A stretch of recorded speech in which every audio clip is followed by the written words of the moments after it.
नंद की गोद भराई में सास और बेटे की पसंद की बहू का लुक। शहर के बीचों बीच बनी हवेली प्रजापति निवास हर किसी के लिए शाही ठिकाना लगती थी, लेकिन घर के मालिक मनोहर लाल प्रजापति अपनी सादगी और सहजता के लिए मशहूर थे। उनकी पत्नी विमला देवी उसके उलट थी। आवाज ऊंची, चाल ढाल में रईसी और सोच में ऊंच नीच का हिसाब। दो बेटे हैं, अर्जुन बड़ा और करण छोटा। एक बेटी रागिनी जो बाबूजी की लाडली है। आज मनोहर के बड़े बेटे अर्जुन की शादी है। अर्जुन की दुल्हन रईस मित्तल परिवार की बेटी है, तनुजा। लाल लहंगे में, हाथों में चूड़ा और आंखों में घमंड लिए खड़ी है। ओहो, क्या ठाठ है हमारे घर की नई बहू के। देखो मनोहर जी, ऐसे ही तो चाहिए थी बहू, शान और शौकत से भरपूर, लोगों की आंखें चकाचौंध कर दे। ठीक है विमला, पर बहू के मन में भी थोड़ी सादगी और अपनापन हो, यही दुआ करूंगा। अपनापन? देखते हैं यहाँ किसे अपनाना है और किसे सिखाना है। आओ बहू, दाएं पैर से अंदर आना, ये घर अब तुम्हारा है। जी, अब देखना मम्मी जी, ये हवेली असली मित्तल स्टाइल में चमक उठेगी। तनुजा चावल की कलश गिराती है, गृह प्रवेश करती है। घर में शोर और बधाइयों का माहौल है। उसी वक्त हवेली के बाहर एक कार रुकती है। हॉर्न की आवाज सुनकर सभी चौंक जाते हैं। करण, जो कि घर का छोटा बेटा है, गले में माला पहने उतरता है और उसके साथ खड़ी है सीमा। साधारण सलवार कुर्ता, बिना किसी गहनों की चमक, पर आंखों में डर और विनम्रता। ये क्या तमाशा है करण? ये माला और ये लड़की कौन है? मम्मी पापा सबको नमस्ते, ये सीमा, अब आपकी छोटी बहू। हम दोनों ने शादी कर ली है। पूरा घर चौंक जाता है। बैंड बाजा एक पल को रुक सा जाता है। ओह माय गॉड, करण, तुमने ये क्या कर डाला? ये तो किसी सरकारी स्कूल की मास्टरनी जैसी लग रही है। तुम्हें शर्म नहीं आई? बिना बताए शादी कर ली। और ये किस खानदान की है? किस हैसियत से आएगी हमारे घर? माँ, हैसियत दिल की होती है। ये गरीब है, लेकिन मेरे लिए दौलत है। मैंने इसे चुना है और यही मेरी पत्नी है। भाई वाह, एक तरफ मित्तल परिवार की बहू, दूसरी तरफ ये, क्या मैचिंग जोड़ी है हमारी। तनुजा ठहाका मारकर हंसती है। विमला देवी गुस्से में आरती की थाली पटक देती है। इसका गृह प्रवेश नहीं होगा, मैं इसे बहू नहीं मानती। तनुजा चावल गिराकर अंदर चली जाती है, जैसे सारी इज्जत और अधिकार अपने नाम कर चुकी हो। सीमा आंखें झुकाकर खड़ी रहती है। बहू तो बहू होती है, चाहे गरीब परिवार की हो या अमीर, उसका गृह प्रवेश होगा, और वो भी मेरे हाथों से। मनोहर लाल खुद गृह प्रवेश करवाते हैं। अगली सुबह सीमा मंदिर में दिया जलाती है, सबके लिए नाश्ता बनाती है। छोटी बहू, इतनी सुबह? बड़ी बहू तो अभी तक कमरे में है। कहती है कि घर का काम नौकरों के लिए होता है। घर की बड़ी बहू हूँ, सबकी सेवा ही असली गहना है। तो वहीं तनुजा सीढ़ियों से उतरती है, हाथ में कॉफी मग, डिजाइनर गाउन में। इतनी सुबह उठकर नौकरों वाला काम करने की क्या जरूरत है? ये हवेली नौकरों से चलती है। बहू को बस घर सजाना होता है, झाड़ू पोछा नहीं। घर सजाने का तरीका अलग अलग होता है दीदी जी। मैं सेवा से सजाती हूँ। हाँ, सेवा से या दिखावे से? खैर, मम्मी को तो मैं ही पसंद हूँ, तुम्हें तो बस काम वाली ही समझेंगी। सीमा चुप रहती है। सुबह 8 बजे का समय है। हवेली का बड़ा डाइनिंग टेबल, मेज पर नाश्ता, पराठे, जूस, फल और कॉर्नफ्लेक्स। तनुजा सोफे पर बैठी है, फोन पर इंस्टाग्राम स्क्रॉल कर रही है। सीमा किचन से ताजा गर्मा गर्म पराठे लेकर आती है। मम्मी जी, अर्जुन भैया, करण, सबके लिए नाश्ता लगा दिया है। गर्मा गर्म पराठे हैं, मक्खन लगा दूं क्या?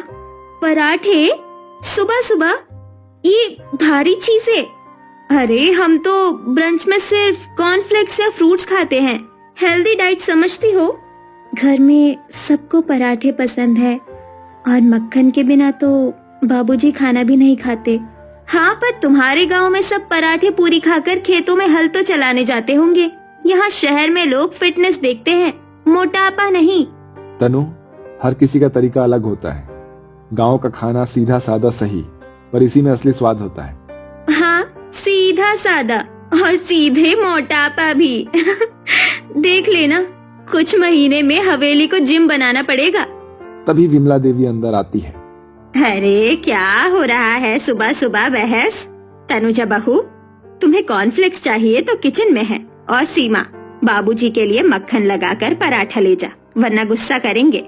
तनुजा आंखें घुमाती है और सीमा चुपचाप मुस्कुराती है और पराठा लेकर जाती है। ऐसे ही दिन बीत रहे थे। कुछ महीने बाद हवेली का फोन बजता है। मनोहर लाल फोन उठाते हैं।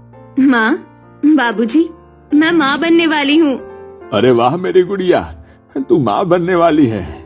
विमला, ए विमला, अरे सुनो, हम लोग नाना नानी बनने वाले हैं। हाय राम, ये तो बड़ी खुशखबरी है। रागिनी, जो मनोहर लाल की सबसे छोटी बेटी थी, जिस पर पूरा परिवार जान छिड़कता था, उसकी शादी को 5 साल हो गए थे, परंतु कोई संतान नहीं थी। ये पहला मौका था जब भगवान ने उसकी गोद भरी थी। ये सारी बातें तनुजा और सीमा पास खड़ी सुन रही थी। अब तो गोद भराई का ऐसा जलवा होगा कि पूरा शहर देखेगा। सब कुछ ब्रांडेड, सब कुछ शाही। मैं भी अपनी नंदन के लिए कुछ खास करूंगी, अपने हाथों से। तनुजा सीमा को तिरछी नजर से देखती है, जैसे उसे चुनौती मिल गई हो। रागिनी के मां बनने की खबर सुनकर प्रजापति हवेली में हंगामा समझ गया है। विमला देवी, जो अब तक तनुजा यानी बड़ी बहू के पक्ष में थी, गोद भराई का ऐलान करते ही बोल पड़ी। ऐसा जलसा होगा कि शहर के अमीर भी दंग रह जाए।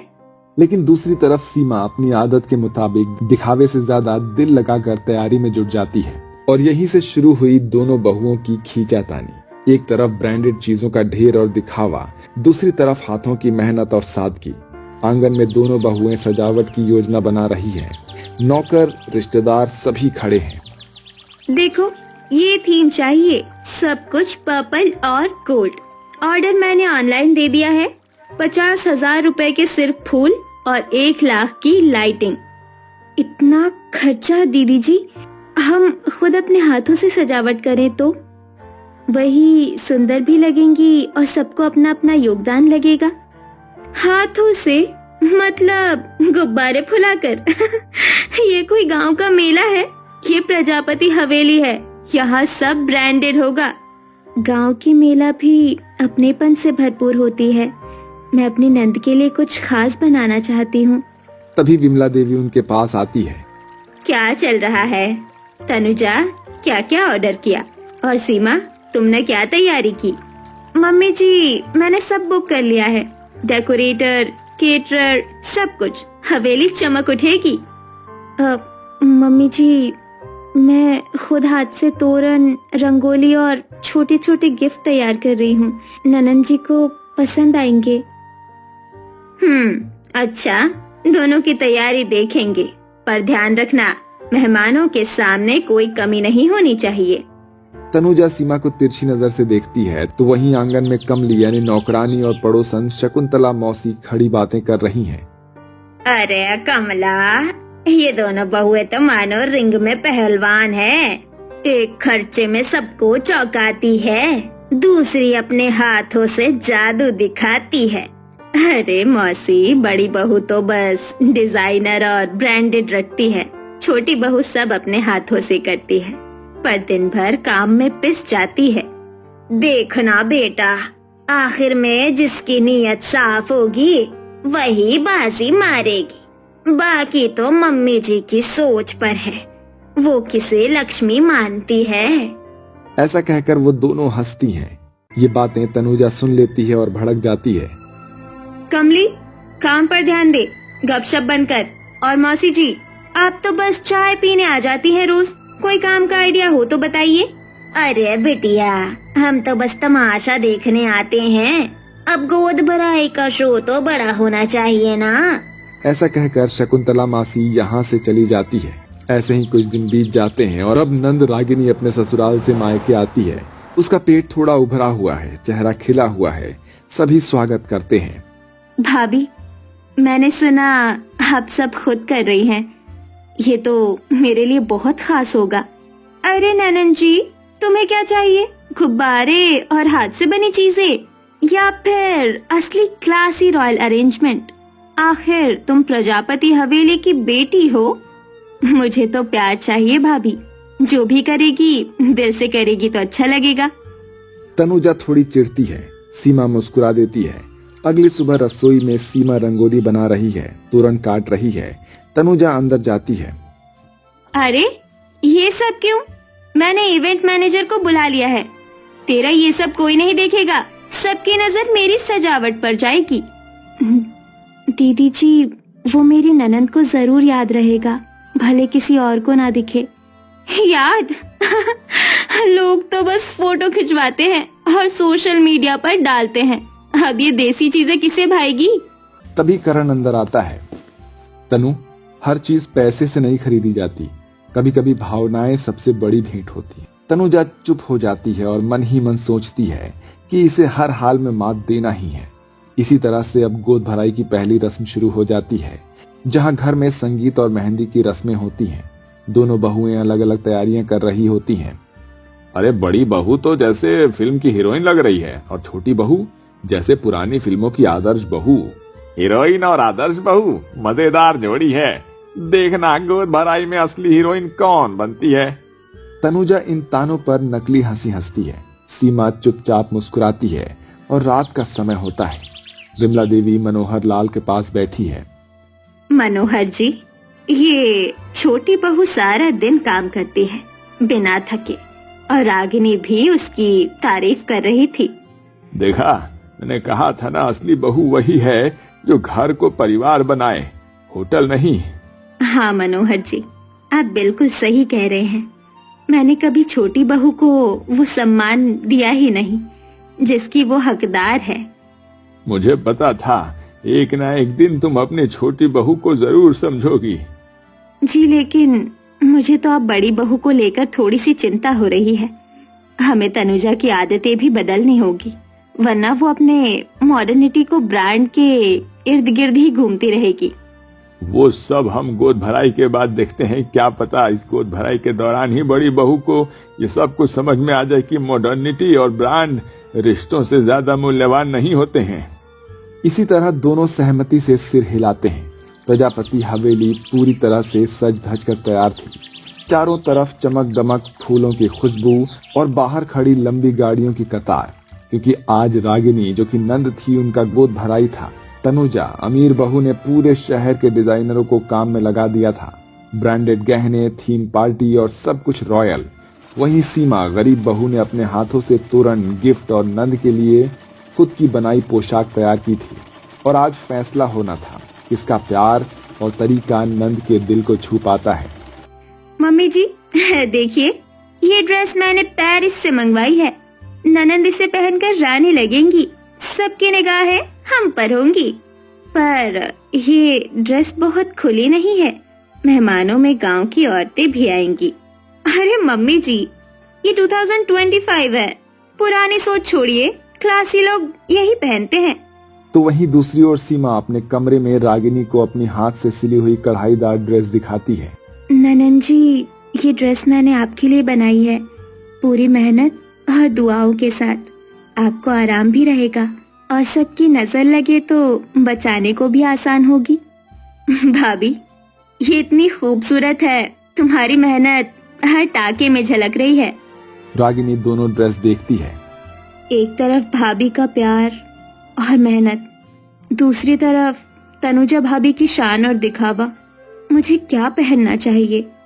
विमला देवी और मनोहर कमरे में आते हैं। बेटी, तुझे जो सही लगे वही पहन, पर ध्यान रहे गोद भराई में सबकी नजर तुझ पर होगी।